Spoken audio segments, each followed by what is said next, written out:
Hey y'all, welcome back to Movement Link. So I'm going to talk a little bit about the front rack with kettlebells.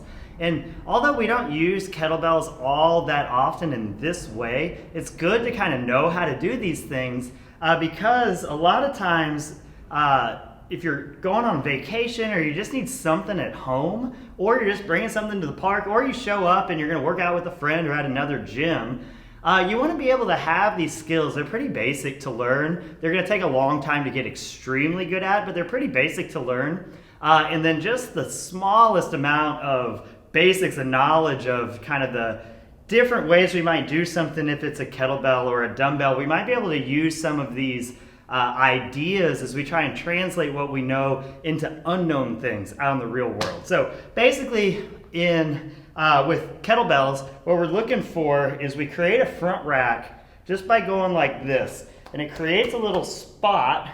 We're gripping up in this edge of the kettlebell handle, and the kettlebell is going to lay over on our forearm, and we're just creating a little shelf for it to sit right here. So this is where we kind of get in. There's a whole sport called kettlebell sport, and their events, there's only a couple events, but one of them is just purely doing a clean and a jerk, and how many of those can you do unbroken?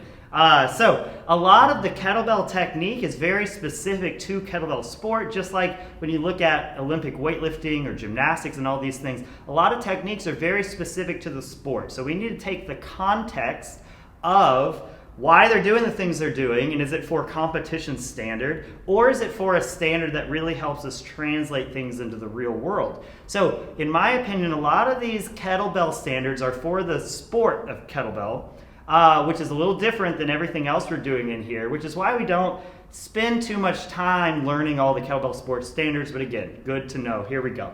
Front rack position. We're creating that shelf, and you probably heard these things clink together. So it's extremely important that you open your hands up, because if those would have clinked and my hands would have been right there, I would have smashed my fingers. So as I come up, I'm opening the hands up. I'm going to put my hands together. So like one sits on top of the other, and I'm just letting those kettlebells sit on me. You'll see the people in kettlebell sport do a lot of squeezing their butt cheeks and leaning back like this, because you can get the weight on you better. But again, that's going to be a very sport specific thing that doesn't necessarily help us in very many situations. But if you are picking up a sandbag, an atlas stone, a rock, if you're picking up something heavy and putting it over your head, you need to be able to lean back and know how to get yourself under that weight, maybe in a slightly different way than you're used to if you've got something just cleaner like a barbell or a dumbbell. So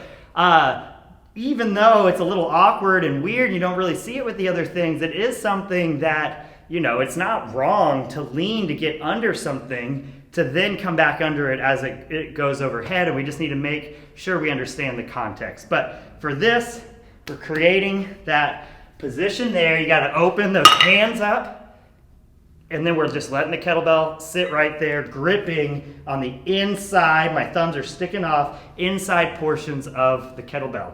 We can use that position to drive overhead. We can come back down to that position.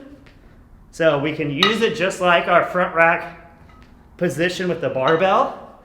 Each time we want to open those hands up a little bit and regrip as we go up. And what you'll see a lot, if we take the context of kettlebells in CrossFit competition, now we have a completely different beast.